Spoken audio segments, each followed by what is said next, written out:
Maloboozi bukolebwa waneno.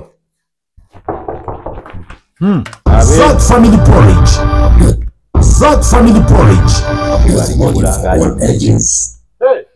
Abeno. Hey, Sindika. Zak family porridge. Nga wabivuga. Eno nga waweera buweweezi. Olina okubanga wali mu mbeerezi weesa Katonda ekitiibwa. Tugambe katukugweko kiyifuyifu. Zak family porridge. Body for all ages. Kigenda gitya. Tutyo. Bwakedde. Muhammadu Sewa. Sasa ge media. Tugambe lero katukyaleko ku maka ga Stream Live Avenue. Ngani abakkiriza. Tuguddewo bugute tufunye lukusa. Tujja kusooka kusaba kisonyiwo bannange omukulu tumuguddeko bugwinga ali busy naye ajja tufisiza wakadde tubeere nga twogera muko nzikiriza kinnamawulire kya Katolu Bwama Katolu Bwama na kinnamawulire ekyo baayiribanga bwe baali baguluba kale yakigamba naye okonjagaza kigengo nga bwegoba emisinde nengo omulaba yakigamba ngoba so kati kyogamba naffe era kirabika kibeere okunfuna lunaku lumu kireme emmogoba yali akiwandiikula ku mulyango naye ku nsonga eno si bwe kibadde badde nga nyakulira muntu naye tomanyi konkono obanga olujja lunyonyoogera ate buli badde nkonkona mpola konkona mpola ate ze mpulidde nkonkona nnyo Zak family porridge. Body for all ages. Kati ekyoli mu kukola kye bayita batya kati wano ndi mu conclusion ndi ku tagline ya Kalango. Zak family porridge. Body for all ages. Healthy body for all ages. Kano Kalango kabuji. Company mpya bagita Zak processing stores. Yeah. Bayi kati obuji babuyita Zak family porridge. Zak family porridge kakitegeeza nti oli mukola Kalango guno bwe tuwulira ku radios bwennyini obwo obuzannya ku social media n'ebirala ebirenganga ebyo mu bukola bwe muti ye process gye buyitamu process mpanvu mukono kusanze owunzika nosanze ndi mu kumaliriza naye nga biba biwanvu kubanga gye byavudde byayise eno gye nabiyisiza nenzija nga mbitigonyola nenzize eno ate era nja kumalira eno naye nga kati wano company majita Zak produce stores then product gye bayita Zak family porridge bebakola obuugi nga mumakabo nga bawagala obwongo obulala tona abakulu obuugi bwa Zak family porridge bukolebwa Zak produce stores abasangibwa mu bakulukudo b'Entebbe bafune ku nooti 752-3 emu nooti ebyo bibiri ekitegeeza Kalango okutuuka ku process nga kawedde kagenda ku radio kayita mitendera mingi abantu nti balowooza nti otuuka butuusa awo n'oyogera ebigambo abalya zaabwe ne kazannya naye tekuba kwogera bwogezi it is a process era production alimu process nyingi bingi simanyi oba obudde obulina bwoliboze ng'olina obudde tuli binnyonnyola abalabi obudde bwe buli tuyisizaamu mpola kubanga omuntu ategeere nti bw'aba ayagala Kalango sikukwata simu ne weerikodinga and by the way abantu abasinga balina enkola eyo ey'okuba nti kati jjukira social media yajja ebiseera ebisinga olya akusabayo eky'ekkumi oba emitwalo 5 akanze nja kukolera and by the mbalaba nnyo ba social media influencers bannange kambiri yaŋŋambye njikolera Akalango omuntu n'owulira ennaku nekkwalaba namanyi kye bayita okukola Akalango just katuliye bw'akwata essimu ye agiteekawo bw'ati neyeetega bannange ayagala chips ez'omulembe yangu wano omuntu amuziraba mubaka gwawo kati ye ng'alowooza akoze Akalango kawedde just aba akoze kyefaanaanyiriza nga Kalango naye nga obulango oli tamanyi na process olisimu eyitibwa okukola concept okumala okuzimba concept then okugivoyisinga oluvannyuma lw'okugivoyisinga n'okola arrangement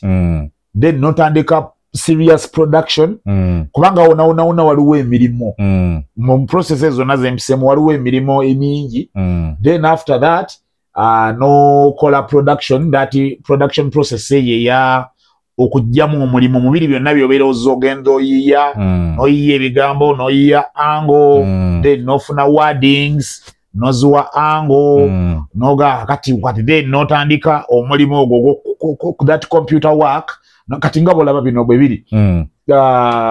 bino kati nga bobiraba ebyo ebiri awo byesudde bino biri eno bino biri anti ndaba buli kamu kali wako kamu kali eno buli nganga ebijanjalo mu lujja naye bonna buno buli kojjamu oba oyina kyosse walonekana akali wano akensiisiza akali wano akakitaka so it is just a lot naye nga byonna bwomala obigatta wamu then kati ndoza ekituyita abamu bakozesa bakiyita mixing down naye mu lulimi olutuufu for production you're bouncing so after bouncing the entire project kati then n'ogenda n'ogimasteringa yonna ate ng'eri wamu n'oddayo n'ogiwuliriza n'olyoka owulira nti weewaawo oba nedda nti leero kiganye kambitereke kuba bino byosanze nkola bimanyi n'ogaana bino bibadde byannemye edda n'ogamba kati kati eno project nagitandika lwakuna nengikolako ku lwokuna nengikola olwokutaano yesterday saabaddeyo kati nengiddira olwaleero njagala kugimaliriza ate egendeko ebifaananyi so kakati wabaawo omulimu ogukolebwa ekitegeeza bw'omala wano audio ng'ate atuzibwako ebifaananyi kati kino ekya Stream Live Haven kiri bwe kiti nti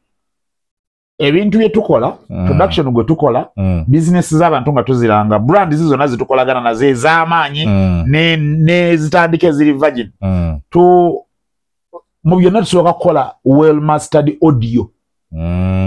sino audio wa muburapeero audio alina okuba nga ali well mastered kati nga bw'owulira eddoboozi lino Family Porridge is body for all ages. Okitegedde akati eddoboozi Family Porridge is body oliwulira nga bw'eri akati Family Porridge that is a well mastered audio ne woli tunolya butuliza tunalizanya oliraba nga linywedde software yo biraba nga linywevu waliwo n'obwetaaga okusalaasala mu buno obulaba bwetaaga okugenda nga obukilipinga mukko ne bukenda nga bunafuwa mukko naye engeri gye mmanyi nti oluusi abantu abamu abakozesa bino ab'okuwulira sound zino abakuziwuliriza oluusi masimu gaabwe kati onywezamukko nejjanga eri ku ssimu n'agiwulira ng'emuwoomera so then era ne ku TV era still kisiga kyekimu kubajjukira ebiseera ebisinga obungi twesanga nga TV ze tubeera nazo mu ma-offices n'ebirala tezirina nnyo mizindaalo minene kati nga bw'olaba gino kati ebyo byonna bw'obanga oli mu kukola production yoyo olina okukiteeka mu bwongo nti oluusi ojja kwekanga ng'ate akagenda okuzannya obuzannyi ku rediyo ng'ensiba gye nnaakasibamu ate kayinza obutayenkanankana nakali oba akagenda okuzannya mbidongo ebya disiko yinza obutanyweza nnyo to this extent kubanga ate wali kaba kajja kuwulika kabulala kali mizindaalo minene bw'okaleeta nga kali heavy biyinza okudistortinga so kakati wano tusooka kukola audio ono ng'ali well mastered n'omuwuliriza nga bya ddala ng'omuwulira ali well arranged professionally produced ng'ali well scripted then n'owulira nga audio yoyo ng'omubalansinze bulungi nga byonna obiwulira bulungi amaloboozi ag'omuntu agoogeddwa oba ag'abantu agoogeddwa then n'ebyoyagadde okuteekamu ebirungo kuba kati wano waliwo abaami baadde babiri nga banyumya Mukendo wanga mumaka munga banyuma okutulako ennaku zino nawe kenyini tokyali olidamulira yali luyongoyongo mbadde ntidde kukubuuza mulya biki bituno kyebuuza kalo bawulira nti badde banyumya naye kansobola okuterayoko ku ambiance eri emabega eno owulira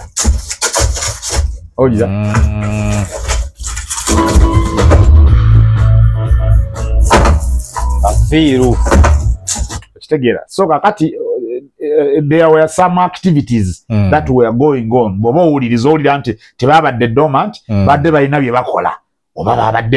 babaddeko mu lusuku awo ng'oli atema so bingi ebiba bigenda mu maaso kakati bw'omala obikola ebyo kati naye bw'obikutiramu byonna obiwulira emboozi n'ogiwulira ne ambiance n'osigala nga Mukendo wanga mumaka munga banyuma okutulako ennaku zino nawe kenyini tokyali olidamulira yali luyongoyongo mbadde ntidde kukubuuza mulya biki bituno kyebuuza Zaka Family Porridge akaki Zaka Family Porridge buugi bukolebwa mu soya omuceere obulo n'amata ojjudde ekiriisa buzimba omubiri ate nga buwagala obwongo omwana tonaaba so it is just like that kati wamala okufuna ekyo no bifuna byonna nga biri wamu bulungi bw'oba owulira bikuwoomedde bw'oba tonnabiwulira naddala gwali mu bikola waliwo otuuka nolya nga omutwe gukweganye nga gujjudde ng'omutwe gujjudde either oyinza okuba nga ogukozesezza nnyo ku olwo obanga obadde olina ebikutwala mangu mangu ate bino ebintu byetaaga kupapira teweetaaga nabbi wa ddakiika mu ddakiika sagenda kubanga maze era bw'okawa eddakiika actually naabo ababuwa eddakiika era kaabakoze okawulira nti kano yakawa eddakiika yagamba mu ddakiika 15 ngenda kubanga maze n'asabulira kamalirize nkuterekaawo ku ssimu byebyo naye kakati tulwana nnyo owaayo obudde mu scriptinga voicing production the entire production process mastering n'omaliriza ate era bw'omaliriza waliyo ne process eri esembayo gyebita post production eyo nkulu nnyo nti oluusi kinneetagisa n'okubiteekamuko nensitukamukko katebe nenzirako gawali oba nensooka nenfulumamukko nembyerabiramuko mu ddakiika nga 5 6 7 8 10 nenzija nembiteekako nyangwira okuwulirawo ne gaba mapya nga gali ku kintu ekipya mba nnyongera okuwulira nti kano wano kaleekanyemu wano keetaaga okusala wano keetaaga okwongezamukko bwe bityo bwe bibeera kwegamba obufunze process ebeera mpanvu mukko yensonga lwaki nti olijja kugamba nti naye ate bazira ng'aseera oyagala akalango kakati ebiseera ebisinga ekireeta okuseera oba obutaseera omuntu nnaaba takusedde naye ebiseera ebisinga Hajji Kapoya alina oluyimba lwe bagamba nti layisa agula buwanana dondolo agula buwanana olw'ensonga nti gw'ojja kugenda okubirira ekintu eyo weeye emitwalo 20 oba 3 oba 15 n'etaano abamu bagikwata naye ojja kumaliriza nga omutindo gw'ojjeeyo nga tegusobola kukuleetera kuba kati ffe wano Stream Live Avenue ekimu ku biruubirirwa byaffe kulaba nga emirimu gy'abantu bizinesi z'abantu tuzisindika tuziacceleratinga tuzielevatinga tuziteekako ekigere tuzamplifying zitambule tuziteekako amaloboozi ago ag'enjawulo ag'abantu ab'enjawulo mu nnimi ez'enjawulo okulaba nti n'omuntu abadde tamanyi bizinesi yo agimanya kati wakati mu kukola ekyo naffe tetwayagala te kukikola mu mbeera yeeya kubanga munnayuganda ayagala nnyo muguza ky'omuguza nga naawe alaba ddala kweri kyotunda kitundika otaddemu kakati bwe twayagala okukola ekyo ne tukizuula nti bakasitomazi baffe babulamu amaloboozi amakole obulungi babulamu ideas eziri professionally scripted then ne ideas eziri professionally executed kubanga osobola biscriptinga osobola okubiyiya no brainstorming na biki byonna naye execution nekola ki negaana enkola yennyini okukikola nga bwe kiwandiikiddwa nga bwe kiscriptinze naye kati nagira bwe nti kati oluusi ebyo nosobola okubikola obulungi osobola n'okuba ne team cause tulina team wano working team ekola ebyo byonna ate nga tulina ne external forces cause tulina ne external team etali wano internally so kakati okutuuka okufuna ekintu ekyo nga kikoleddwa bulungi kyekimu ku bintu byali bibula mu production waffe wano mu ggwanga lino kakati ng'okufuna ekyo kikwetaaga naawe okubeera ng'oli well equipped ng'ebintu obirina si kubeera nti oli mu kukola kuba kati ekyokulabirako kati olaba microphone eri wali ya black ate gwe nkakasa n'ogimanya ogimanyi microphone eyo gijjukira nnyo mu 2010 owangadde nayo 2014 naye ate namu ekyakola ekola naye wakati mu kubeera nti ekola waliwo n'eri eyo ndowooza ya 2023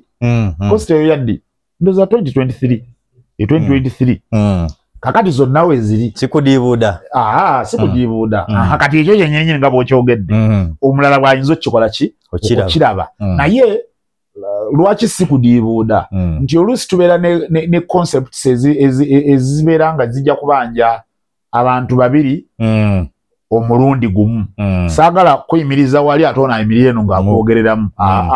kati kitegeeza mba ngenda kuba microphone eyokubiri kozi weziri ziizo zijust wano kyemba nkola kukuwa line yakubiri wano ku software nekibanga mwembi musobola okuvoicinga at the same time oba mu mbeera yonna kyesaagala nti kwe kubeera nga onaayogerera wano nga noonayogerera so kakati ekyo kiri awo ekirala nti kati bw'otunuulira kati zino monitors zino omulala yali badde alowooza nti naye kakati ate watali kuba disiko ate bebingi byonna byaki anti ekyo kituufu neera naye bwe nkuteramu sound eyo n'ogiwulira eddoboozi ne libanga tiririmu kintu kyonna nga tusse bino byonna bi ambiance ebirimu n'owuliriza eddoboozi nga bwe riri obungi bwa Zack Family Porridge bukuli bwa Zack Produce Stores abasangibwa ennamasoma ku luguudo lw'Entebbe bafune ku nooti 75B 3 nooti. Zack Family Porridge, health body for all ages. owulira nga kyoli mu kukola n'omuntu agenda okukiwulira kubanga omuntu gw'oli mu kukikolera bw'atasooka kukiwulirira wano w'okikoledde ayinza obutakitwala mu bwongo bwe believability levels ziyinza okukka akati alina okusooka n'akiwulirira wano kubanga era ebyaddala yadde gino emizindalo gyogera nnyo naye bwe kibanga brain eri mu kukola byekola nga temanyi kituufu kya kukola era ojja kubuulira nga ebintu byogera biwewufu tebizitoye nga bwe birina kuba kati era twalibadde omuntu agamba twalifunyeko bumonita bwa miliyoni 2 yebuli mitwalo 5 n'ataano ye obuliddeko omusaala abanabo kakati ne tuva ku buliddeko ne tulumba sayidi eno quality kakati hanofuna quality okusobola okuproducinga quality n'omuntu olwo kubanga quality alina kutandikira wano kakati n'omuntu oli gw'oli mu kukolera bino bw'agenda ng'afunye quality kitegeeza agenda naye bwe kibanga ne product ye ebadde quality bulungi nga buli kimu nga kiri qualitatively impressive amazima ga Katonda ali muggulu abatayinza butakola ssente omuntu oyo gw'oli mu kukolera ebintu ebyo so ekirungi nti kampuni tuzikoleddeko zonna ez'amaanyi ze twali tutya edda ze twakula tuwulira nga bazoogerako eyo kati ezisinga ffe tuziinamu 5 ffe tukola emirimu gyazo kakati ng'ekyo kikuzzaayo n'ogaana ye ukibanga bye nali ndootako obuloosi nga byendimu lwaki nze nange sisika sookisi zange ne zambuka ne tudduka emisinde ffenna so bwe tugezako okukola bye tukola sikudiibuuda sikukola ki kubanga tugezazzaako kubeera nga tubeera well equipped nti newe kiba ki kubanga era actually gibali aba bangi sound ng'eno ng'eyita buyisi wano mu mikisa kubanga era ekutuukako naye akatolaba nti obujulizi buviira ddala eno anti kati ate kano ko kakola ki sooka kabalagaako bakalabe bulungi kali awo ako katudde butuuzi awo weekali awo tekatudde no butuuzi kali mu kukola kakolera ddala ge mataala ago gulaba gaaka kwekali kakolera ddala bulungi ogalengera amataala ago agaaka weekali awo kakola eyo sound card ezo abasinga obungi baali bazimanyidde nnyo mu studios ziye zikuba ennyimba naye kiri nti wakati mu kunoonya omutindo kubaka eyo firepod eyo ebikola bingi nnyo ekola ebintu bingi nnyo naye kyesinga okubeera nakyo ekirungi kye twajagalako sound eba ne sound nnungi kati bw'ojja n'ogiwa ne brain yo neekusanga nga naawe omanyi ogitiginya obulungi wano gijja mu sound okola akalango n'okawulira nga katudde bulungi nga kawooma nga kanyereketa nga bya ddala so nti omutindo gw'obulango buno guviira ddala eno wansi mu audio kubanga audio bw'ataba mulungi kiba kizibu okufuna an amazing video kiba kizibu nnyo nga audio yalina okusooka kubiri byonna bwe tuyita eri gye twasoose then nojja n'omuwa sound nga nnungi bwe kibanga ne ideas nnungi nga ne wordings nnungi nesanga production omulungi entirely n'okawa sound ennungi wa video anazaako bunaza kati omuntu ayinza okubeera eyo n'agamba naye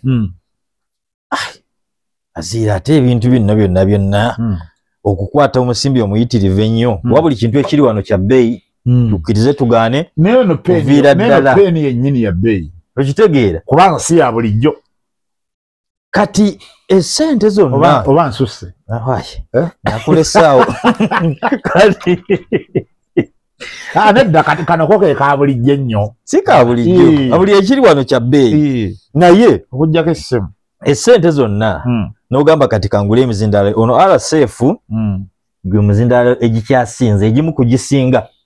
okuba egy'ebbeeyi ate egyogera obulungi buli kyuma kyolaba wano kya mutindo ate era kiseerebwamu akabeeyi kigendererwa ki kubanga Jebiri ebitaweza sente nga za bino ne monitor jebuli yes monitor jebuli monitor oli ku kyalo Kiramba akatagaza mutagaza naye kati kyalo Kiramba kitegeeza nti ku equipments omuntu ali eyo atulabe essaawa zino ng'alina ekirowoozo oba oliawo ekikola omulimu gwonna kiki ekiba kirina okujja mu bwongo bwe alowooza ku biki byagenda okukozesa byokozesa bimatalinga ku ki kyofulumya byokozesa bimatalinga newankubadde ekyuma ekisinga okubeera ekikulu alina kuba ggwe gwabikozesa gwe olina okuba ekyuma ekisinga okubeera ekikulu kubanga era bw'obanga nga tolina bulungi brain eya mulayini eyo basobola obikulekerawo era sound nekulema okujjamu entuufu n'obyangatana nabyo naye ndowooza nti asset yalibadde esooka okubeera enkulu yalibadde ggwe gwalina okuba equipment namba emu n'osobola okwapplyingawo ideologies ezisobola okuba nga zijjamu omulimu omulungi however tusigale era tuddayo kubanga naawe osobola okuba nga byaddala brain ogirina obwongo obulina oluusi nebyokola obyagala naye ng'ate akakompyuta omala kugera n'ogera booti saawundi ogitiginya monitor tejja kafurizinga oba okyalikodinga lindako yeekutte software nekaggalawo oba ogera nekakoona ennyondo so naye kirungi nti ebyo byonna stages ezo tuzze tuziyitamu bulango buno tuzze tubikola nga tubikolera mu nnyumba bingi so kati tugenze okusemvulamuko nga tulina ne abawagizi baffe ab'engeri gye batuwagiramu mu ngeri ez'enjawulo obusente obwo batuwa tetubukwanyemu bawala tugezezzaako okubuleeta era ebisinga byetugezezzaako bukola mu bagenzi babiraba ndowooza so era twongera tubasaba ngere batuwagire kusonga tuwagire monitor kino usanga waliwo ati n'ekirala nga kyambuka kirimu n'omuliro ogwaka kifumba n'okufumba kati audio tubadde tuli mu kutunuulira enkola ya audio omuntu ali eyo alina bizinesi ayagala okulanga mu bwongo bwe ekisooka okumujjira kibeere ki ali mu kikuubo byonna abali eyo abalimu n'abalina amakampuni amalala gonna amakampuni amalala gonna ne batabawa mu kikuubo naye abantu bonna balowooza ku kukola obulango kale ne bw'obanga tokaleetedde wano ku Stream Live Avenue kakola naye sooka olwane nnyo yonna gy'oli boogenze basooke bakukolere audio bamukola balyoke batuuzeeko ebiki ebifaananyi olw'ensonga nti bwe tubanga kuba kati olwayo tulina nnyo okulanga kuno kwa social media TikTok, Facebook and all that anyway kati egyo nagyo misomo tujja kufuna obudde nagyo tugitegeke tugibasomesa abantu nti kijja kubeera nga kya bulabe nnyo omuntu ng'ayagala okulaba akalango kuwano ku ssimu ye ng'ayagala kalaba jjukira ayagadde kulaba naye n'okuwulira ayagala okukola ki kuba bw'analaba nga tawulidde tajja kutegeera kati omuntu gw'ayagadde that potential client gw'ayagala alaba akalangoko bw'anaaba ng'ate wakati mu kalaba wekanatandika okuzannya ng'ate agira bw'ati ng'ateeka si mu kutu asobole okuwulira akati no work done tewaba kikoleddwa wabula n'alirowoozezza nti omuntu gw'otagetinga that potential client yalibadde akola bw'ati n'ateekamu akalango n'alaba reason nti ayagadde kulaba kakati bw'abanga n'akalanga ako kali audible enough nga kasobola bulungi okuwulikika tewali bwetaavu bwa kukola kiri kyenkugambye bwekityo abantu balaba nnyo nagira bw'ati kakati ebiseera ebisinga obungi osooka nebuuza ngamba oba nsooka endabe bulabi bifaananyi mbitegeere mala ate mpulirize oba nsooka mpulirize mala ate nzireyo ndabe wajjukira alina okulaba ekifaananyi nga bwawulira n'ebigambo kakati okwewala ekyo kino yonna gy'obanga ogenze sibagamba lwakuba njagala mujje wano mumpe ssente nedda ne bw'obanga tozze wano lwana nnyo osooka omala okunoonya bakukolere audio ali well mastered balyoke batuuzeeko ebifaananyi kati olyoke oyingirira akatale olange naye abasinga obungi abeeraawo nze ninawo omwana ali eyo ku TV ajja kujja ankwate atwale atemeeteme ateeke ku YouTube channel kirungi naye amaloboozi agaga lwakuba kati bwe tuba tugenzeeyo tuba tuyingidde wala abamu bayinza obutabitegeera naye obuzindaalo obwo bw'oku kamera obwo manya bwolapeero manya biki bwogera kituufu naye oyinza obutafuna kituufu sound oli omutuufu oyinza obutafuna sound ntuufu sound yevuganya kubanga batuyingirira okulanga tuba tugenze mu kuvuganya akati oyinza okuba nga tovuganya so nti ne bwe yali badde YouTube channel kwogenda okuteeka akantu era gye bali ba YouTubers abafaayo abali careful with details nebe byenjogerako kuba ebimu biwulikika nga ebiyingidde nnyo ewala abamu si bonna naye abamu bayinza obutabitegeera naddala abatafuddeeyo okusoma bino ebintu manyi TikTok n'ebirala ebiringanga ebyo bituleetedde bannamawulire abavudde from nowhere n'agwawaawo n'atanga okujja ng'abawa amawulire bulungi nnyo ate ng'oluusi gabawa gyegali naye kati oluusi ng'enkola yaakyo tannagitegeera naye kakati abalina YouTube channels abalina those podcast intros ezo abalina bumpers ezo eziyingira ezikuba wakati awo mid bumpers nezile zikola outro zikola conclusion nga zirina audio ali well mastered ali nga mbutufu bya ddalo otekako n'owulira YouTube channel nga sound nga bulungi nga erabika bulungi bw'ogitunulira bw'oti nga so mu ngeri era n'ensasage media eno tugenda kujambaza sasa media egenda kwambala abawaga so mumbeera yonna amaloboozi ago ne gabeera ngalabika bulungi amazima gali nti osobola okutunulira YouTube channel nga bw'ogiraba bw'oti ne watunulaba presenter aliko byayogera ebirungi oba ebibi osooka no getting impressed ne the general appearance n'olaba nga kwake zibeere TV wano zennyira mu Uganda waliwo TVs nga tonnaba kufa ku content bulungi bwe oba bubi bwe ng'osooka n'otunuulira endabika yaayo n'ogamba oba so nga tolusi badde balina content gwe basobola okuba bulungi naye ng'endabika ya TV mu kifaananyi ekigazi nga terabika bulungi kebere radio ebiseera ebisinga radios ezo nga tonnaba kuwuliriza presenter avaayo aleese eki nnyimba kizaakubye ebiseera ebisinga owulira nnyo empulikika ya radio eyo kati empulikika yaayo oluusi yesobola okukukwata n'obeerawo oba okugoba sibitegeera oba radio kyeyo n'onyoola n'omaliriza ng'okkiridde obanga oyambuse so bwe ebintu bibiri kiva eno mu production kintu kiwanvu nnyo kati oli ayagala kalanguke okamukoledde audio bw'omala ng'okamuwa nti genda kakati Stream Live Avenue tugezezzaako okugitegeka mu mbeera nti emirimu bwe gijja wano abalina products zaabwe zetukoleddeko ne zetutanakolera bayida ne bitanabakolera please mujje tubakolera emirimu ebintu bino twabikugukamu twabitegeera nnyo tetwakabitandiikiriza era tetuli mu kubiyiga wabula tuli mu kukola mirimu gy'abantu kati tutambuza brand zi products ez'amaanyi okulaba nga tuzipushinga okuzituusiza ddala ku baguzi abasemberayo ddala eyo bategeere campaigns ez'enjawulo zemuvuga zemulanga abantu bajje bagule audio bwe tumala omukola wano kati wano wetutudde wewa ye audio section yaffe wakati mu kubeera nti tutuddewo tulinawo video section simanyi oba muyise nga muyingira mbalaze uwo wali eri obalaze egundi ku mulyango eso kati munda eyo ye video section yo tukolerayo video graphics byonna animations bifaananyi bingi nnyo kati yo waliyo ne desks ez'enjawulo kati ng'ogyeko wano nti waliwo eneemu eri waliyo desks ndoza ziri 3 era ziriko abantu ab'enjawulo nga buli omu alina ensonga gya handlinga ya njawulo so kakati kitegeeza nti akalango bwe kava wano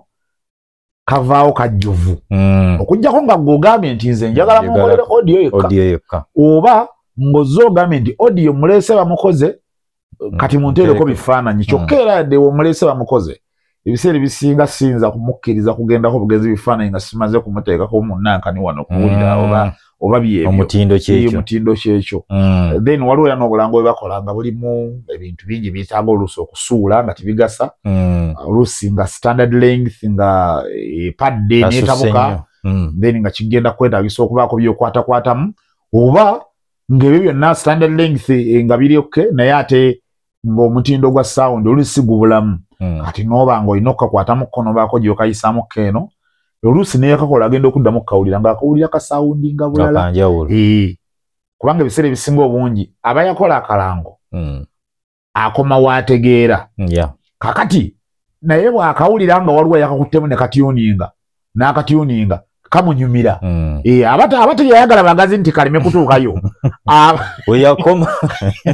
aba naye yali ayagala kawooma okusinga kaawo naye nga akomyawo so kati ebiseera ebisinga this is what we do nti bwe bijja oddamu n'owuliramukko n'ogira kakati then ebifaananyi ne bigendako ne kagenda nawe n'okalaba ku TV n'ogamba n'osaba omwana wakasoda onywe ng'olaba omulimo kyekyo Clear Walla guvudde ku Stream Live Avenue. Waliwo abayimbi oyikodinga n'abayimbi manyi kati abayimbi baagala nnyo okulya nti waliwo studio era babeerawo wano nga bansumbuwa naye wano abayimbi wabuli ekyetaagisa okulikodinga omuyimbi buli kimu era ebintu binnyo bitukoledde wano nga bivudde wano naye wakati mu kubeera nti tubikoledde wano nze wano twayagala nnyo tukole Bulango kakati ate mu layini y'abayimbi kitukola kyokka videos naye ekya audio ne bw'osanga nga ndikodinga omuyimbi kaba kalango ekyokulabirako akalango kano kaava wano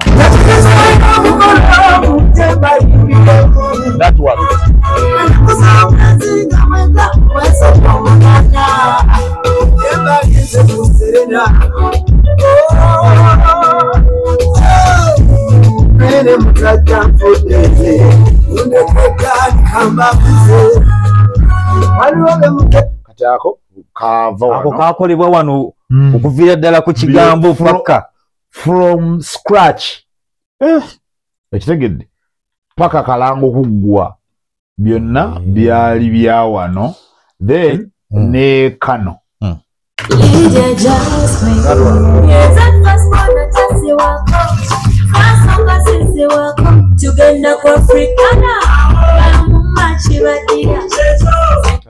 awo omugagga Lucky Costa abiddangamu ebyo awo twakola kiro sanga mwenda ez'ekiro kati ekitegeeza omuyimbi leeta luyimba lwo nga luwedde kati ebyo byonna bwelaba nti oli yali asobola okusanga olina edidi ya jazz agamba bannange mu recording oluyimba kaali kalango era n'obulala bwonna obulango tubikoze concerts ez'enjawulo naye nga tuli mu layini ya bulango omuyimbi kye mumukolera video zo tuzikola so bwetu bwe tuli okujjako n'okuba ebifaananyi bano omanyi sections zaffe wano tulinawo sections nyingi tukuba ebifaananyi ku mikolo egy'enjawulo ku bantu ab'enjawulo tukola celebrity photoshoots bano bayimbi n'ojja n'obookinga so nokusala noga nti sigenda kujja eyo mwe mujja eno oba twagala genda kalanga gye tuba tukwatira tukubira ebifaananyi byonna tubikola mobile studio weeri then ne bano bannina emikolo njagala kukola video coverage byonna tubikola equipment buli kimu Clear Walla cameras n'ebirala byonna ebitambulira mu layini eyo weebiri wano so entirely bwe tuli naye nga twongera okukowoola abantu bonna abalina amakampuni amakampuni ge tukozeeko tuli basiimu nnyo weegali geeyogerera ne kebeero nennyini gyenyambadde Newmans nkakasa naye wali togimanyi akati yogitegedde lwa Stream Live Avenue amakampuni ge tukozerako mangi mikwano gyaffe aba club MTN tukola nabo tukola ne Skype Tours and Travel era nayo nkakasa abali mu kutulaba kati abasinga baali tebagimanyi bagitegeredde ku Stream Live Avenue so emirimu egyo gyonna tubadde tugikola era tukyagikolera ddala ffe kyaffe kye tukola okwata campaign yo n'ogituwa ffe ne tugyambala ne tugibuliramu nga bw'olaba nyambadde akasaati kano kyentegeeza nti ne twambala campaign yo ne tugibuliramu ne tukolera emirimu butuufu bw'ensonga naawe otandika okukiraba nga kyekyo Skype Tours and Travel kale ebintu ebyo byonna nga kawoomu biva wano okuviira ddala ku creation okukiyiya bringing it to life okukitonda obukyala obwo bwonna bubeerawo wano obukyala bwonna so bwe taata bubeerawo wano kubanga simanyi project eyo oba eriwa nyagadde njagala kulaba project eyo oba weeri nali kuteddemu obukyalo obwo nonga wanyuma abakola oba yeno manyi badde ndo gibikula kalanga ako and nakakola mu August wa last year okusinziira ku project ndabyo budde bannange tebanga yayiseemu okuba yayiika tesoboka weeri kwegamba ebintu byonna bibeerawo wano wayina bizinensi emirimu egyo kiri gy'oli dasi eno 673 kwandika 073 wakinda kwabuna mo level 3 de ng'omwezi wefuli projekiti eyo eri wali jala kutiramu kamaloboozi ago gokka nga mugagatta okutuuka okugyamu kiri ekiwedde omuntu wagenda okufunamu kiri ekiwedde tuli ku Stream Live Avenue atulaba ku mukutu gwa Nsage Media tugezaako okulaba emirimu bwe gitambula wano neno Skyping tours and travel. ayo Tusange bantinda ku Haruna Mall. eyo kale wali wali nga amaloboozi gokka kene kakalanga okamanyi kayitirivu Visa ya Canada, mirimu UK, kugenda America, yafera kaleja. kakalanga abaana bakagala nnyo ddala abaana abato babakagala koki so Visa ya Canada, mirimu UK, kugenda America, yafera kaleja. so kati ebyo ideas ezo okuviira ddala eyo wansi gye kaava paka okutuuka abantu ke baawulira ne bamanya ne bakaagala byonna bya wano buli kimu byonna bya Stream Live Avenue script yani yaziwandiika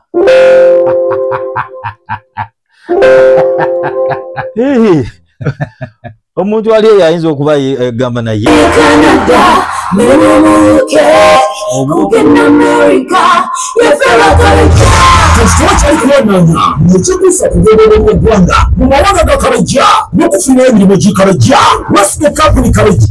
Skyping tours. 97 oba noti 4 673 690 Skyping tours and travel. Yafera kaleja. so biri awo nakati script ezo ani aziwandiika kyobadde osebye okubuuza script zino mu kuziwandiika it is a collective effort osobola okubaako byoyiya nga ggwe n'obaako obwongu we bukoma naye kati entayale eyo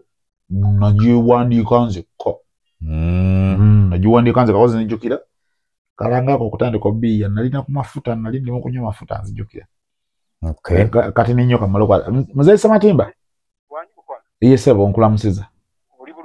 iye sebo gambo ta sebo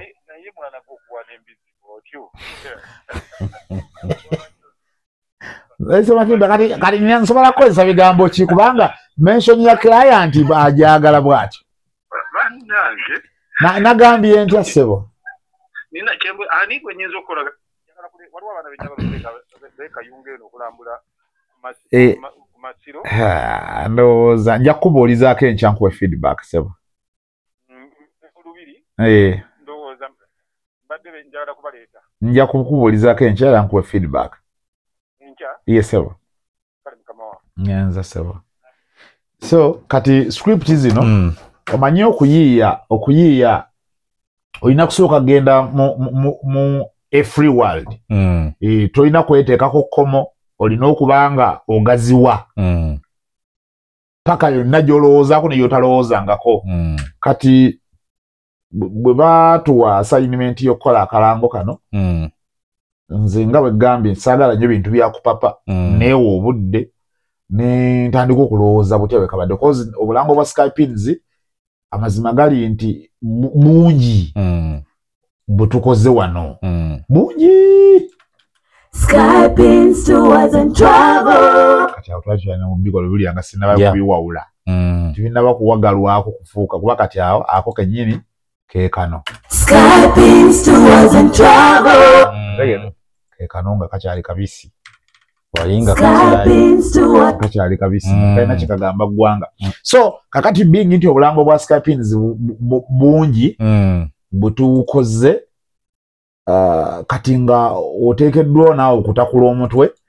to come up with something unique something that differs from the previous projects kakati n'endowooza ku idea eyo akalango nga kayimbe naye era osooka lowoozaku nga kayimbe naye nogaa nti katya kagenda kayimba batya kubanga kati bw'oyingira mu music olwo kibeera kigenda kukubanja code flow manya melody tune ebyo kati eyo nayo nsi ndala kawa ofunira omuyimbi okukola ki okubuulira butya bwagenda okukayimba akakalango sina muyimbi yambulira bagenda okukayimba omuyimbi yalina kusanga nga nze olwedde nina nze ne mwambaza bwambaza kyenjagala okitegeera omuwaddemu nze kati ne mmuwa kubanga akalanga ako nkakasa ne ku ssimu kuno kwekali nga nkayiiya amaloboozi ago kwekali bwe tukebera obulungi lwakuba tolina budde naye kyobudde ngaokyekwasanya naye nga kyenekakasa kwebiri kuno ku ssimu kubanga ebiseera ebisinga mbiyiiza nnyo ku ssimu kuno nti ne bwemba nsazeewo nga ŋŋenda okufuna kyetwaliroozeza nga final nziramu wano nempuliriza then bwe mpuliriza ne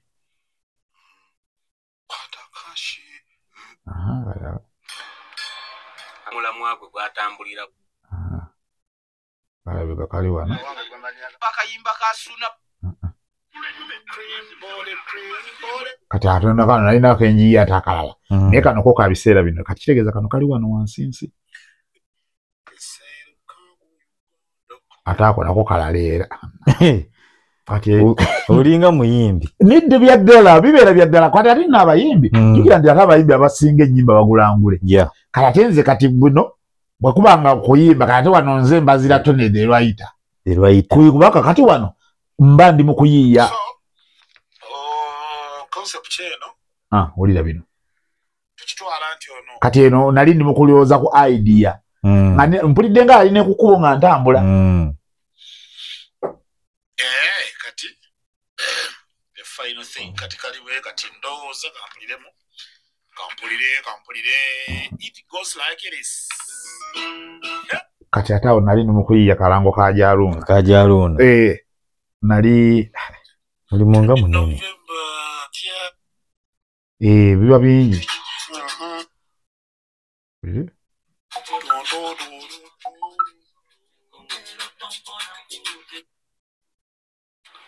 abaana b'ebuddu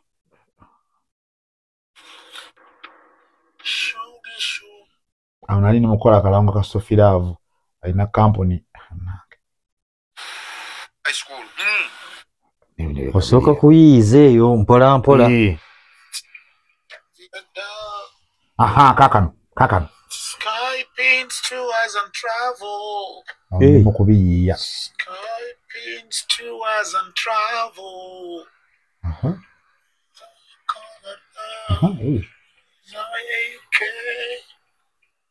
Desire Canada. Desire UK.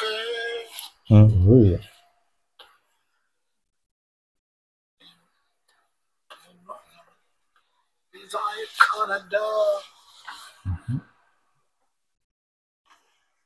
Desire Canada. nali ku kkubo mpulira kkubo otambula kyenzijukira nali ku mafuta Desire Canada. Desire UK. Desire Babo Gambocha. Intera mu ntwala abiri. Teka mu abiri. nali ku mafuta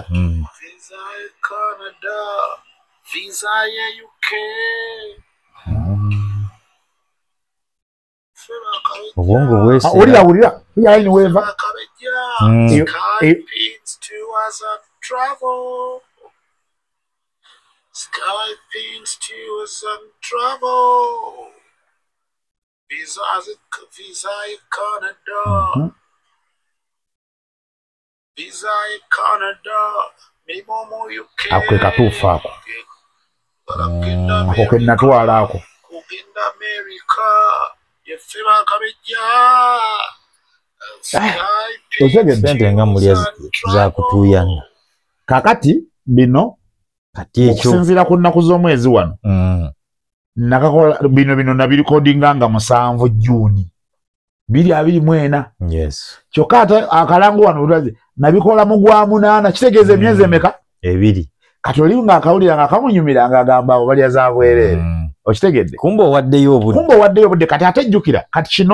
kino kyalinganga eno yaliddemo kati then ng'olina okutuula ofomulatinge ojjemu kyolowooza nti kituufu ng'ogattira ku buno obwongo obwaliwo ku luno obudde kwozimbira kati n'otandika okugenda nga weekoppa kino kubanga era yeggwe yakiyiiya kubanga kati eyo melody gye nalimu yali yange original sirina we nagikoppa era twawuliranko omuntu wanga nti akakalango bakasimuliza yaweza mukaaga kakati it was my own creation, it is original kino nakyo si kyangu okitegedde kakati nentuula bwentuula nenfomulatingamu kyenjagala nenzijjamu akalango yigwama kaliruddewa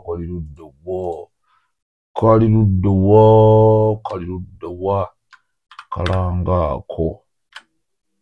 kaliruddewo olowooza kati akalanga ako nga bw'okawuliriza amazima gali nti kanyuma ng'ovudde ku kyokuba nti kanyuma kalimu ekitundu ekiyimbe ng'era bw'owulidde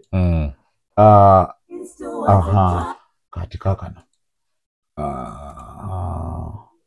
kakati nti kalimu ekitundu ekiyimbe then ne kalimu n'ekitundu ekyogere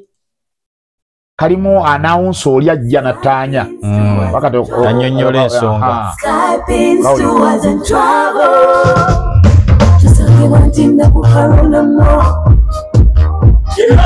nyonyi mwamwafetewo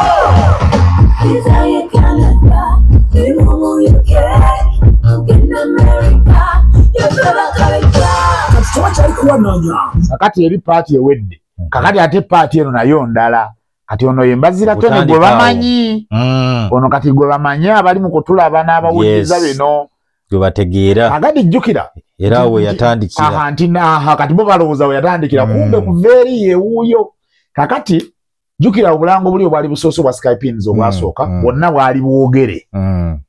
mu bigambo eby'enjawulo mu intonations ez'enjawulo mu ngeri ez'enjawulo kakati wano nga oleeta buleesa akola conclusion ng'agattiriza ku bino omuwala byasoose okukola yekikuusa kugendera mu ggwanga mu mawanga ga kabejja n'okufunirayo emirimu g'ikabejja Westgate Company kabejja esobola okutwala ku kibanja mpola Skypins Tours and Travel awo entinda ku Haruna Mall essimu noti 7 noti 9 7 noti 7 emu 9 oba noti 4 6 7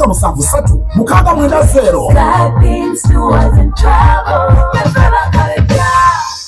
So kakati bwe bitu bibiri bisumbuwamukko naye nga omaliriza omulimu gwonna gw'ojje mu kifaananyi ekigazi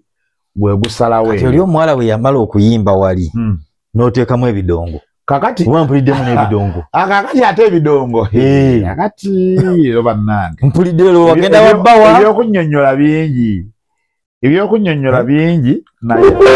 mulimu ebidongo ng'ayimba kituufu kakati ebyokunnyonnyola bingi lwakuba mbadde njagala kufuna akagoma ako kubanga era kali original tekuli copyright kali original akuba project eyo yambuzeeko weeri yonna nga bweri ndabe katekako ki techno base akati it is here akati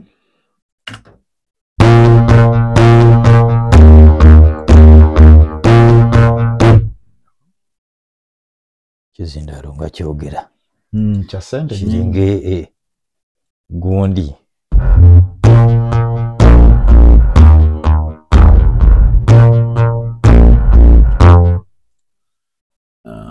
ndengezaako okufunira gundi eyo nga bweri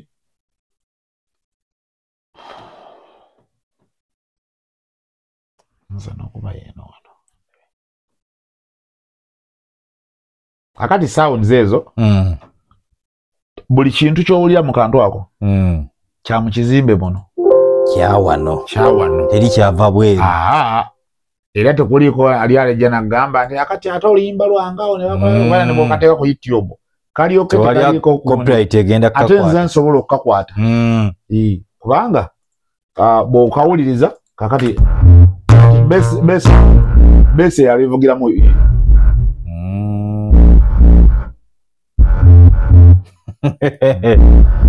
recording ku bayimbi nedda sebo balake costa bagala ati kakati kankubuulireko kakati nga tuvudde ku ebyo wano mu Uganda sigamba musente bazirina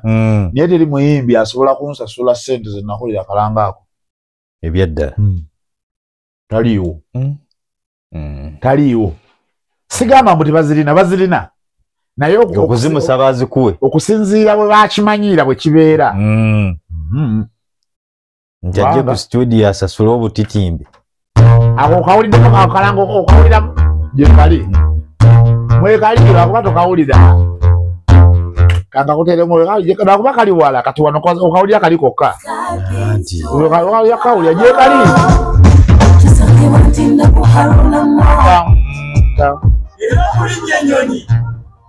okawulira egyekali lwakuba kati kabeera kalimu ebintu ebirala wali toyinza kukawulira bulungi naye nga mwekali kaako kali eri wansi egyekali eyo kyakigundi kyakinanga okikuma ku gundi yannanga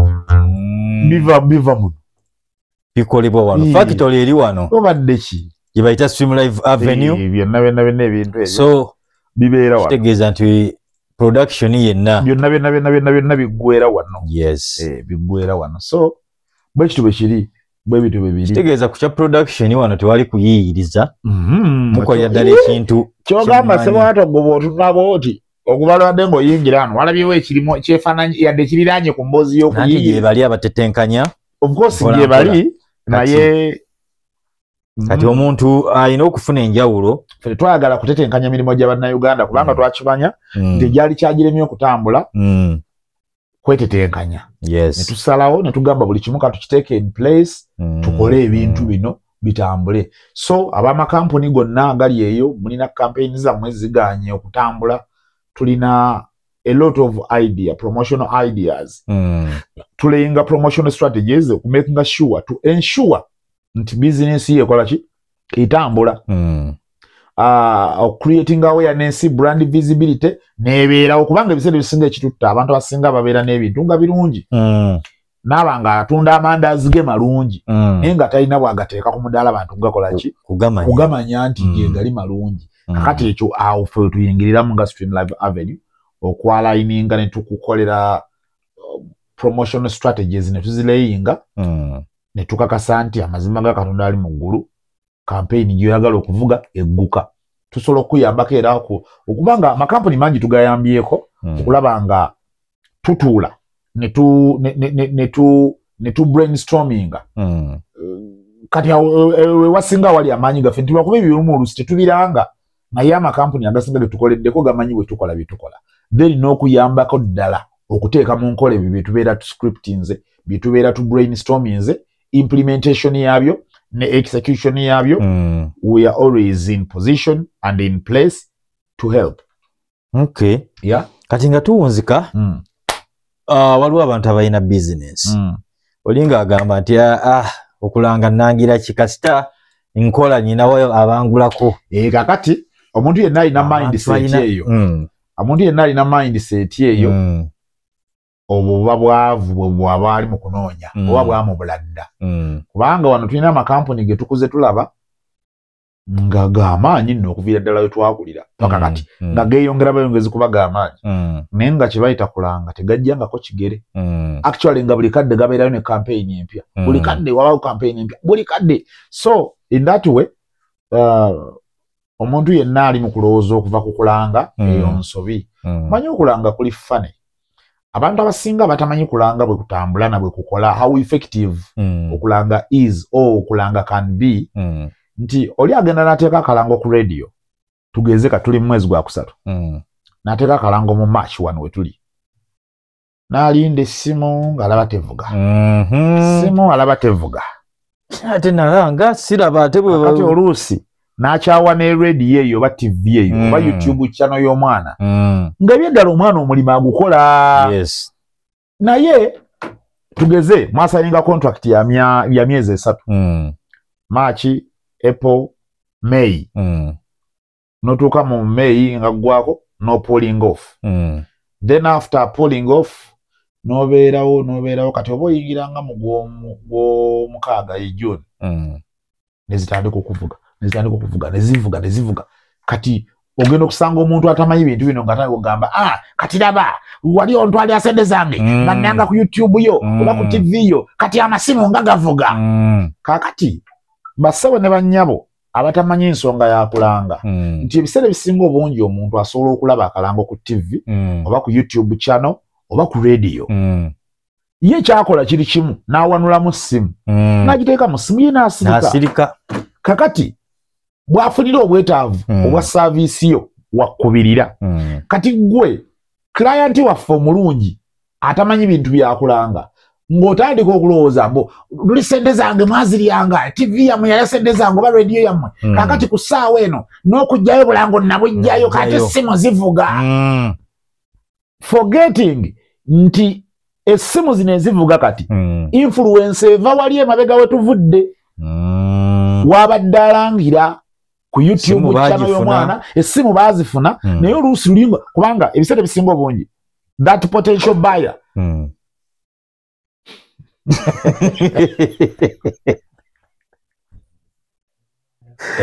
ozanya ekyo bayita otulo ali ku kamera ayita okatemamu yagala abaana balabanye nti ayabadde ku kamera ali ku kamera bazikusiza muzikusa yabadde awummudde agiyingiza omwana kyobadde gamba alese bwati tokajjaamu nti potential buyer oyo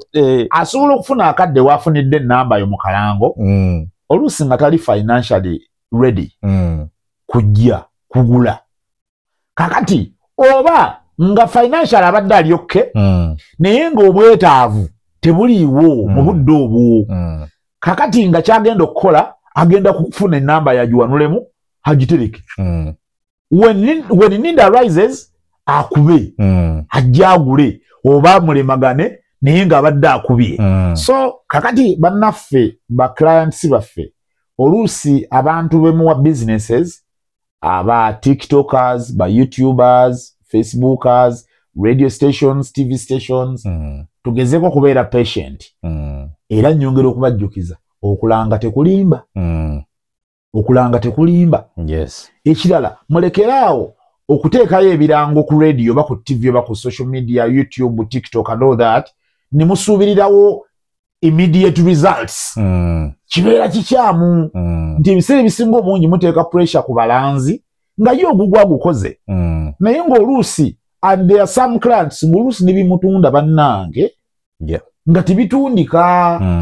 Kakati oluusi nga ffe tubitetenkanyiriza butetenkanyiriza eno okulaba ne tugira wano ne tugira wali n'olaba nga abantu bakuba ku busimu ne bajja ne bagula. So tugezeeko okulaba nga tukoppa ku makampuni amalala fine bali bayinza okuba balina operational budgets zaabwe nga nneneko kwe bakolera makampuni nga MTN bano ba ab'emyenga abo Nile Breweries, Uganda Breweries, ba soda ba Pepsi ba Coco n'ebirala abo banene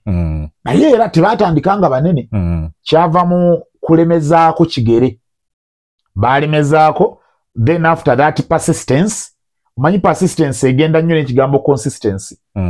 When you're persistent kwali badde okulemerako naye ate era osobola okulemerako mu nnemerako eri inconsistent. So you have to persistently be consistent. Bagenda kusoma kati abo tebagenda ku ssomero oguni ani akyogedde wobyogedde mayi batumanyiko version yemu. So bwe bityo bibiri that is how it works. Okay, tuyanza nnyo tuyanzege mwebale nnyo abatulaba ku mukutu gwaffe ogwansage naye nga Stream Live Avenue ebyo byonna bye twogedde n'ebirala bingi bye twogedde yes nsubirayo in the near future in the near in quotes in the near future okuba tegekera abantu bafa batulaba bananyini businesses enene ntono aba social media okuba tegekerayo ka dialogue kind of a workshop tuogeremu kate ku birala obingi byo mutatumanyiko tuogeremu ne ku luzungu namwe abanga tugereza ne abase bwato mwe tuvumya neye baje titutie gira luzungu giranga n'olujjayo osanga mwe gira luzungu n'olujjayo baba tulumanyi bannange twagala bwagaza kasibule mu luzungu okay ladies and gentlemen nja kutabuka wano nje luzungu so ya Stream Live Avenue ebyo tubisubira bikola in near future but again basolo tunonyako ku simu yaffe ya office ya business contacts akati contacts ezo tulina esimu eza office bili nendo za kamba weke ya 0753 80 28 4 eri noti 753 80 28 nyamusanvu ebintu bingi bitukolera wano ebyokusa kuongera okuelevating businesses from one step to another that is what we mostly do ebintu ebiri mu line eyo business ogisaka ekigere n'etinta ebisere bisinga businesses otukizudde nti businesses zinga zisobola okukola sewatu naye ebisere bisinga ffe bannannyinizo tuzifuukira tumatira n'ekitono kye tulina kati indirectly ntufuuka abalabe ba businesses zaffe sagala kuwulikikanga motivational speaker cause I'm not one naye nga bwe tunakwatagana tujja kukola ebigenda mu maaso 0753802847 ebisigadde tujja yesimu ya office n'endala gyeri ya 0393 sinagikwata bulungi mu tujja zibateerakawo wansi ku mubenga muziraba kale bannaffe mwebale nnyo mwebale ddala olunaku olwaleero tubadde ku Stream Live Avenue nga tubalaga amaka amajja bwe gali twatambudde okuviira ddala eri ku kkubo omuntu osobole okumanya otambula otya kuva ku kkubo wali ku Kibuye Primary Kibuye Primary kati omuntu bw'atuuka awo amanye waawetera okuyingirako munda wano ansonga nkulu so singa oba otuusaawo bagana baterawo billboard era ndowooza wetaagawo akapande awo tunafaafaagana nayo toba naye kulya mubawaayo ke mubawadde owaayo kebawadde wamanyi obawaayo gwobawadde andi bo bakayita we batyo so tubadde olunaku olwaleero nga tulaba emirimu bwe gitambula abantu bangi mubeera eyo owulya Stream Live Avenue naye ng'ogamba kiki bakolerayo biki nendowooza mbyera ebasooka okukwata ku Stream Live Avenue logo anti kikulu ekyo era ndowooza in that regard